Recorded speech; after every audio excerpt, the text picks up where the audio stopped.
Hey guys, Beta Bricks. We're going to be talking about the cheapest way to store your Lego bricks all the way up to some of the more expensive options that are out there, and even some that I have thought about potentially delving into. So why do you want to store your Lego bricks? You want to store them properly so that they last a long time. Obviously, you have your brand new 25th anniversary figures that just came out, and you're going to sit them on these base plates until the end of time.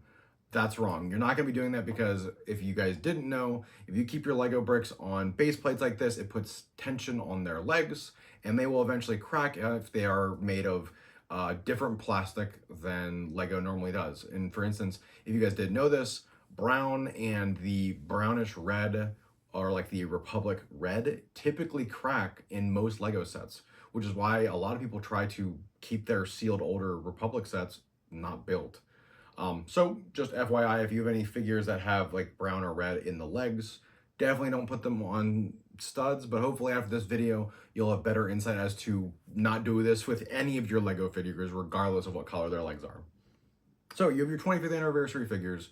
You want to store them in some place where they're going to last. What are some of your options available to you? So on the low end of the spectrum, you guys do have little, CBS plastic or like acrylic glass would be the lowest tier or for this. Obviously, it's more like a Rubik's Cube at this point, but you guys will see here that I can just pull this apart like this, and I can quickly take one of these Lego bases. I can put him in here, put this box over the top, and now he is free from dust and nothing is going to get him. But the problem we still have is his feet are still on the base plate. Some of the ways that you guys can get around the whole base plate thing is that there are websites like Wicked Bricks, which you've probably heard of, or on Amazon if you've seen the alternatives. They do sell base plates that are custom made that you can buy separate pieces for to elevate your bricks. There are some additional pieces that I'd recommend buying with these. There are these 1x2 slope pieces with a slope in the middle that I recommend buying to use to separate each figure on this, as well as just preventing the leg piece we talked about from earlier breaking. Obviously, for the purposes of this video, I have not ordered 45 of these for this. It's just for display purposes. Obviously, for this video, you should buy this part. I'll put it in the description so you guys can see it, and that way you guys can just go buy as many as your heart's content for that.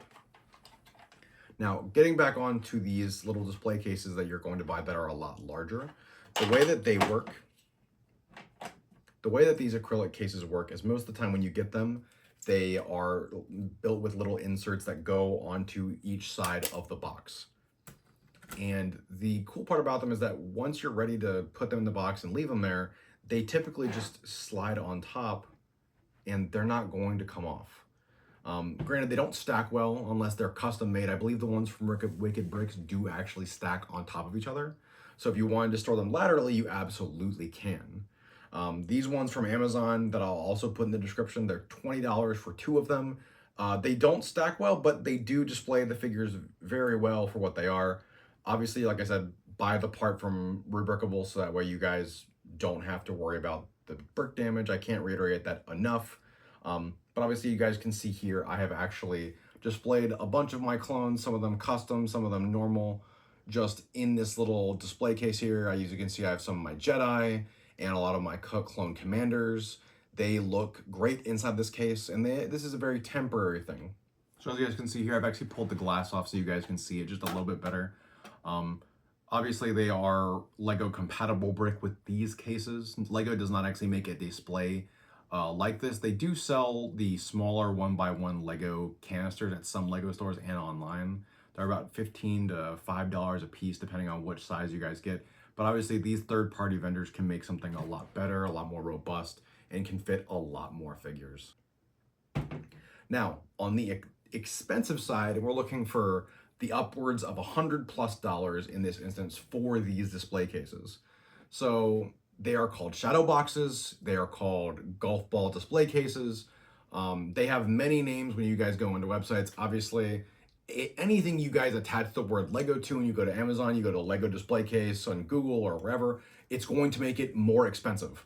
So make sure you guys are educated and you have the proper names. They're either shadow box, golf ball display case, cabinet with glass door. Obviously, just don't put Lego in front of it or you're going to get a bunch of resellers where they're going to take you for all that you're worth.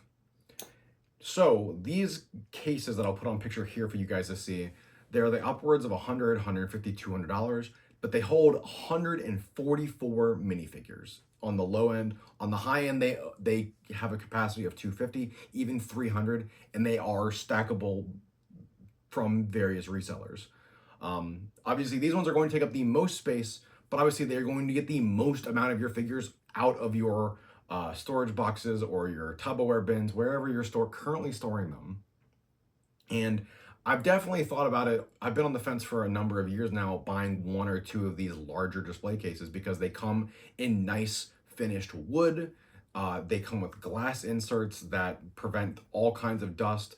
And the really cool thing about them is that if you've ever bought custom minifigures that come with those 2x2 tiles that they sit on, you can put those same Lego rebrickable inserts that I've linked below again on those in these large cases, and they are going to be pristine forever. And even some of the cases you guys buy actually have backlights, so you can flick a switch on your wall or pull down a string and they'll be backlit, so they'll look great for all the guests that you guys invite over to your apartment or your living space or your home or wherever you're at. And that's definitely why I recommend you guys should be protecting your Lego figures when you guys are displaying them. They look better for everyone that comes and sees them. They're going to last a very long time. And ultimately, you're not going to be spending more money on buying these expensive figures once they're long and retired. But as always, I've been Bearded Bricks. I'd love to know if you guys thought this was insightful down in the comments. Do you guys already have a storage solution? Let me know if I've missed any. I would really love to be able to add them to this video later on. I'll make sure I pin any of those comments that I find super useful. Don't forget to show the video a like by hitting the like button, notification bell for all future videos, subscribe to see all my content, and as always, I've been Bearded Bricks, and I'll see you guys in the next one.